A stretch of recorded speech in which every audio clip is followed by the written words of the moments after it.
Hi everyone, welcome to Crochet Rocks. Sorry, squinting. My name's Tracy and this is day 10 of Veda. And back out in the sunshine, as you can see. If you can hear the sound of Gary with his power tools. He's just putting the finishing touches to the bedroom floor, and so my whole day is going to be spent moving stuff in and arranging stuff and putting my yarn and stuff where I want it. And it's looking really nice in the garden. Sorry about the noise. That's a humongous bird. Shame I can't just swivel it round. Huge, absolutely huge. Must be a wood pigeon, but it's massive. Wow, that's the noisy one that I hear all the time. So what have I been up to? I made one side of my cushion cover, and as times go, well, I say cushion, it is seat cushion cover. And as time's going by, I must admit I'm getting better at it. So I'm now kind of got a good bit of shaping going on.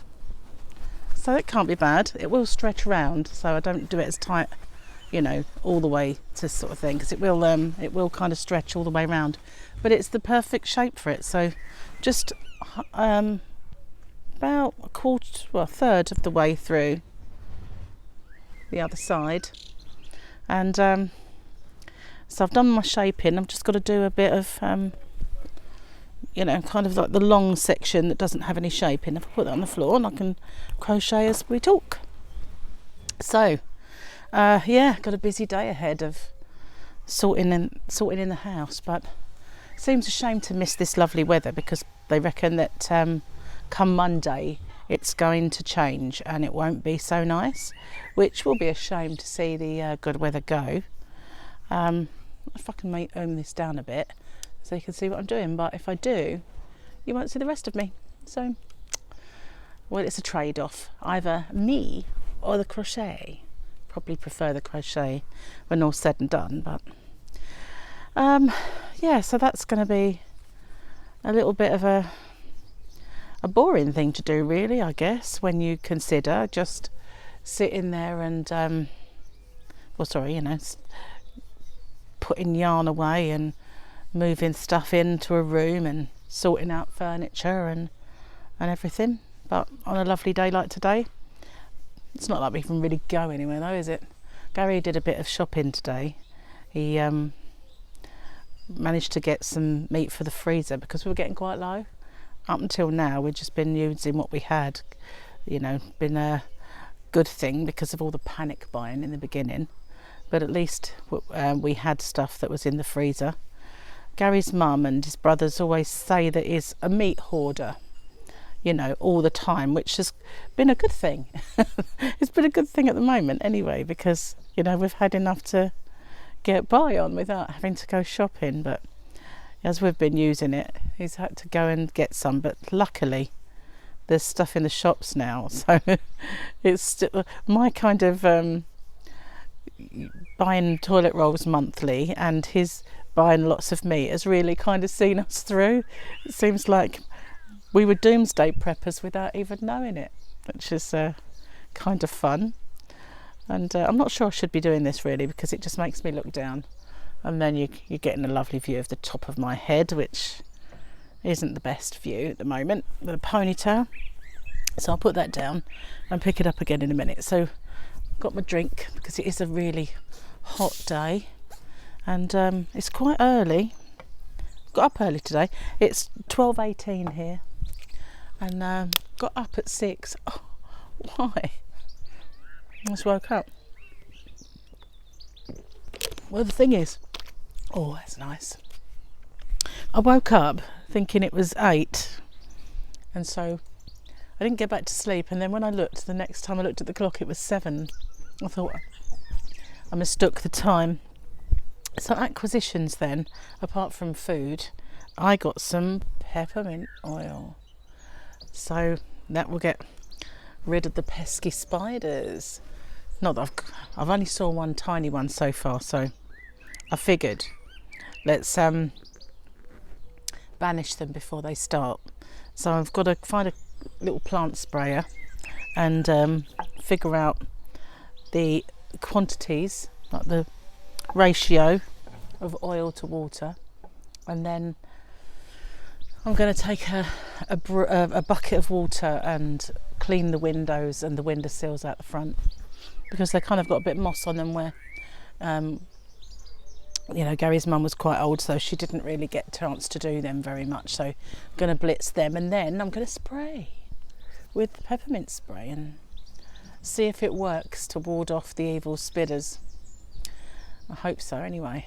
Not very spider friendly in this house. But other than that, that was it.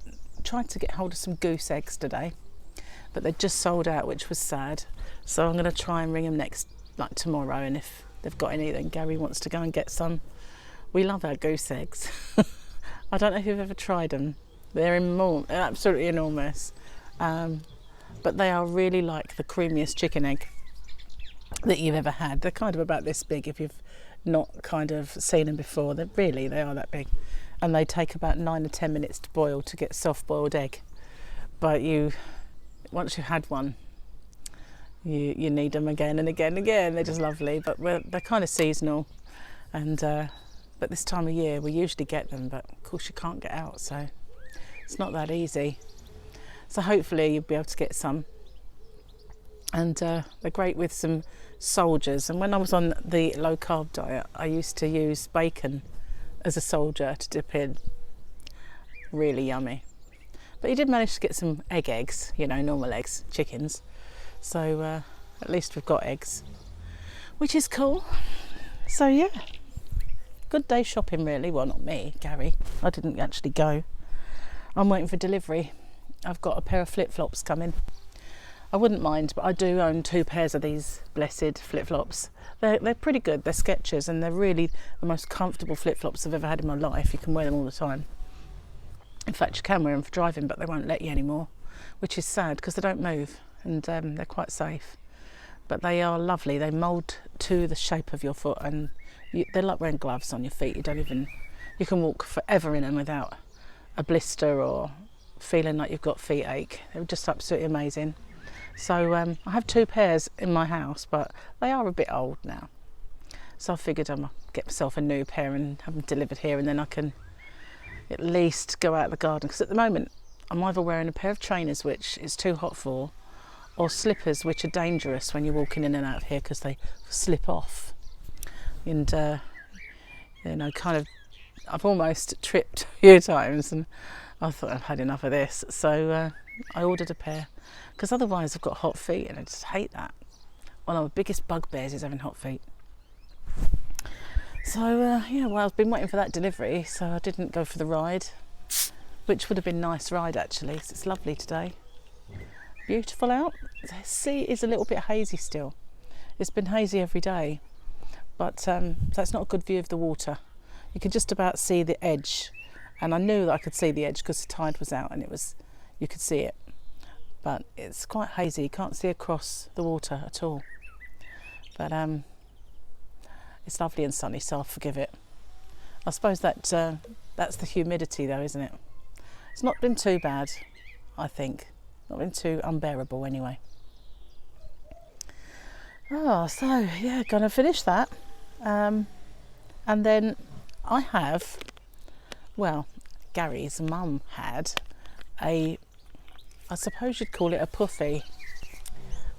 A buffet. But it's just a box which is covered in velour that you can sit on. But it's quite old, but it's kind of cool at the same time. So I had this little idea of covering it, and I don't really want to, because the seat on top is padded, and then it's got like a little row of burgundy fur around the edge, and I thought if I was clever enough I could cover it and leave that, and then just cover the box. But I want to make sure that it's you know, not got any dampness or anything in the actual fabric first, because it's been stored outside, well, not outside but outside in an outbuilding, which, you know, it can get a bit damp. So I want to make sure it's tickety-boo first, and then I'm going to set to trying to cover it. And I've got had a little brainwave, you know. I got that is it homespun. Who made homespun? Is it Lion Brand? Homespun? Whoever made homespun anyway. I did buy some, and it's kind of fluffy, beautiful colours, and I thought I might use that because it was like rose coloured and black, and like a variegated. If I chopped my hands off, I wouldn't be able to speak, would I? Constantly doing this. Used to be like this really mad scientist called Magnus Pike, and he used to do that, and I kind of reminded myself of him at that point. Note to self: stop being a Magnus. Anyway, yes, I've got a feeling that I might use that. As I was laying there looking at my stash this morning, I thought I might use that. Oh no, I might use that. And then I kind of saw that and I thought, oh, that would look nice on the top. Maybe not on the sides. I'll probably just use a plain on the sides. But for the top seat part, that would look pretty cool if I could get that to the colour to pull just right. So, and what kind of pattern to do, because obviously the yarn's the star, don't need a intricate kind of stitch for it. So I always find that if it's plain, it's the stitch that's the star. If the yarn is cute and pretty, then the yarn's the star. So you need a plain stitch. So that's what I'm planning on. I don't know what else to do with it really. I kind of was Googling just in case I needed to clean it, how I would do it, and baking soda seems to be the best idea of getting any of those like smells out and stuff. I've not really studied it yet. It's just been stuck underneath this kind of how you describe it. It used to be a nest of tables, but we also use it as a stool because it's just shaped like this. It was just pushed under there in this room, so I thought, oh, I might. What is it with me and making furnishings at the moment? All I seem to be doing is covering furniture and cushions, and it's really weird because I've never done anything like this. I've never done anything homey. I've only ever made usually baby stuff, and I keep saying I'm going to do that, don't I? Make some baby stuff for my channel, and haven't got round to doing it, but I will do. Plenty of time on my hands, that's for sure. So I'll have to get on with that. So I hope you're all good out there in YouTube land, staying safe and not be too cooped up. It's good to have a garden. I do feel really, really bad for those people who are in apartments, especially if you don't have a balcony or, you know, gardens like grounds that you can go around. People who live in areas where you can't really go out to walk easy. I feel so bad for those people just stuck in, and especially with kids. It must be awful, absolutely awful. But to have a nice sort of place to sit and a nice kind of more or less deserted road to walk down. Been a few people walking lately. I think where people have come down to their caravans, and when they go out for a walk, they do tend to wander down here, because there's just not that many people live here. So, and I saw some children go by today, which was good because I had the teddies in the window, so otherwise there wouldn't be many people seeing them. So yeah, must be awful though, mustn't it, just to be stuck in on this lockdown and you can't really go anywhere or do anything, and you're cooped up in a hot place, getting under each other's feet. Anyway, just enjoy the sunshine, because if you're lucky enough to, might as well. Well, thanks for watching. I could sit here and talk all day, but I can hear the drilling has stopped, so that's my cue to go in there and start work. It'd be nice when it's done. I'd be happy to get it sorted. Next time you see me, I may have dyed this. Not so sure about the mauve, but at least you never know. You never know. Although I might do if you might even see me later today, then it won't be any different. But yeah, just keep watching this space. You never know what might happen. Stay safe, and I'll see you all again later on, or maybe if not later because of busy, I'll definitely be seeing you tomorrow. Bye for now, everyone.